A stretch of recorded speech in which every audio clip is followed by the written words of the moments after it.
자, 이어서 실제 사례를 통해서 절세 기술, 절세 비법 한번 배워보도록 하겠습니다. 사연부터 먼저 보고 올게요.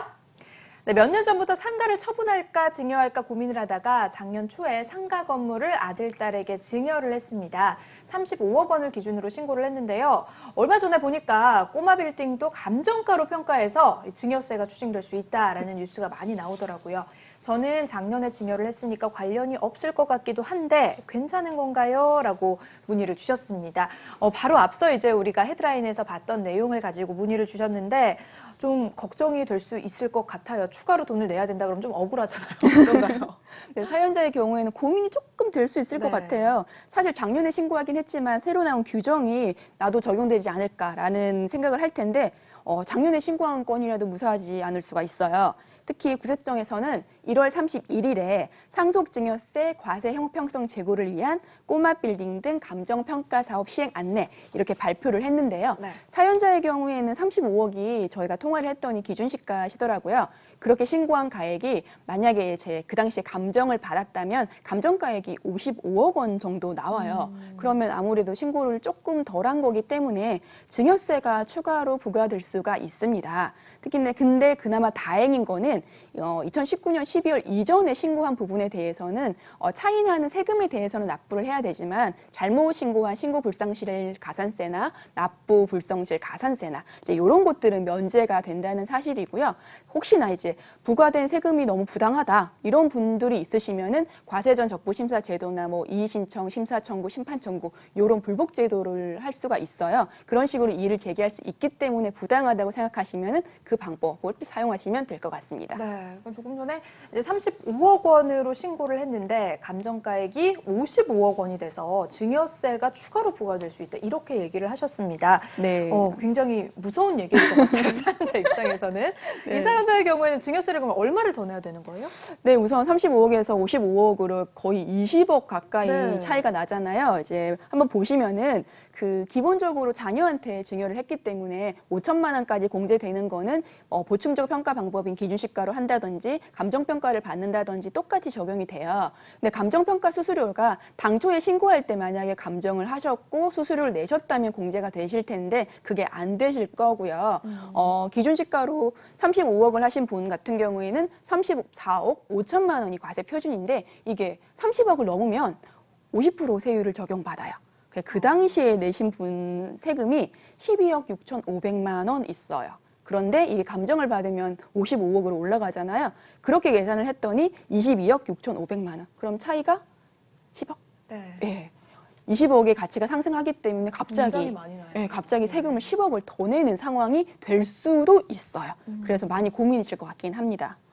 그렇습니다. 뭐 사례 주인공뿐만이 아니라 이 꼬마 빌딩 갖고 있다라고 하신 우리 시청자분들이라면 다들 이제 공시지가로 세금을 산정하던 때와 이 감정평가로 산정하는 이 방식이 어떻게 달라지는지 많이들 궁금해하실 것 같은데 그 차이를 좀 설명을 해주시면 좋을 것 같아요. 네, 이거는 조금 짚고 넘어가야 될 부분이 있을 것 같은데 사실 이번에 발표된 상속증여세 과세형평성 제고를 위한 꼬마 빌딩 등 감정평가 사업 시행 관련된 내용을 보면 상속이나 증여는 기본적으로 시가로 산정해서 세금을 내는 게 원칙이에요.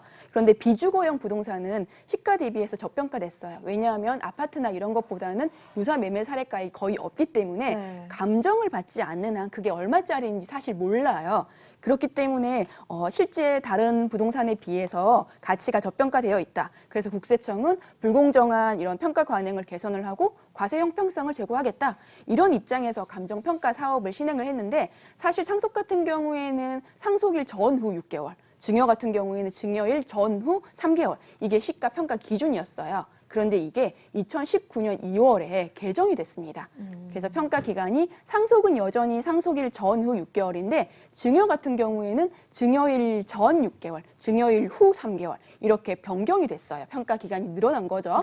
그게 끝이 아니고 상속과 증여는 우리가 일반적으로 신고하는 거와 다르게 그 정부 부과 제도를 채택을 하고 있어요. 그래서 우리가 신고를 하면 정부에서 이게 적정한지를 판단을 내려줘요. 그게 법정 결정 기한이 되거든요. 근데 이게 보면은 상속 같은 경우에는 법정 결정 기한이 신고하고 나서 9개월, 증여 같은 경우는 신고하고 나서 6개월까지가 시가로 발생할 수 있는 기간으로 보는 거죠. 엄청 긴 거예요, 그러면. 그러면은 구체적으로 이제 어떻게 변경이 돼서 진행이 되는 걸까요? 2020년 이제 발표된 자료를 보면은 네. 비주거용 부동산에 대해서 감정을 받는다고 말씀을 드렸잖아요. 네. 이렇게 기초적으로 보시면은 비주거용 부동산에 대해서 2개 이상의 감정평가 기관에 의뢰를 해서 감정가액으로 평가를 하는데 비주거용 부동산하고 나대지 같은 2개의 부류만 해당이 되고요. 네. 우선은 본인이 보충적 평가 방법으로 신고를 했다. 그리고 국세청에서 보기에 신고한 금액하고 시가랑 차이가 많이 나는 것 같다. 그런 분들 위주로 예산이 있잖아요. 그 예산 범위 내에서 감정평가할 대상을 선정을 해요.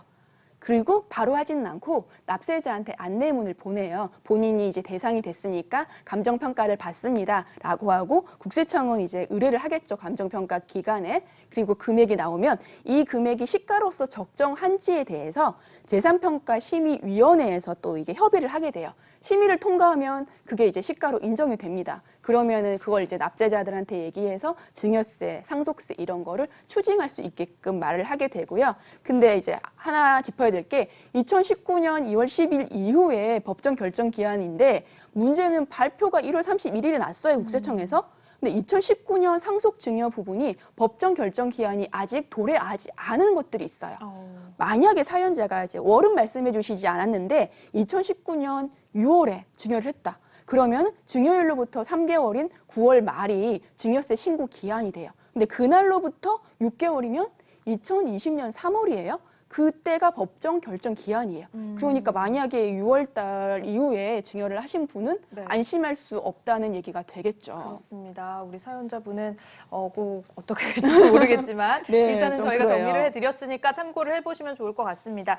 일단은 마지막에 이제 말씀해주신 것처럼 2019년 6월 이후 추가 이제 감정평가 대상이 될 수 있는 분들 상속세나 증여세 결정 기한이 도래하지 않은 그 신고 부분에 대해서는 좀 유의해서 잘 대비를 할 필요가 있을 것 같습니다.